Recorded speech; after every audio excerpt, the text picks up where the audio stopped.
Hi friends, நீங்கள் பார்த்துட்ருக்கிறது பார்த்திங்கன்னா மயில் தெரியும் உங்களுக்கு. இது ஆக்சுவலி நான் கிச்சன்லேருந்து எடுத்திருக்கேன்.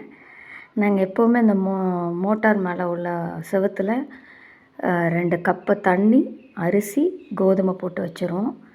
டெய்லி பார்த்திங்கன்னா அந்த மயில் வரும். மயில் இங்கே வந்து பக்கத்தில் தென்னந்தோப்பு நிறையா இருக்குது. அதனால் ஒரு குறைஞ்சது ஒரு 30-40 மயில் பார்க்கலாம் போனால்.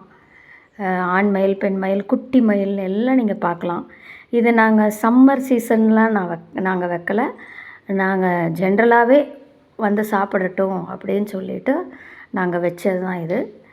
அது பார்த்திங்கன்னா இது மட்டும் இல்லை, மயில், அணில், மற்றபடி சின்ன சின்ன குருவிகள் எல்லாமே வந்து நல்லா சாப்பிட்டுட்டு தண்ணி குடிச்சிட்டு போகிறது பார்த்திங்கன்னா ரொம்ப பியூட்டிஃபுல்லாக இருக்கும். நீங்களும் உங்கள் வீட்டில் இதை மாதிரி பண்ணி பாருங்கள். பசுமையை காப்போம்.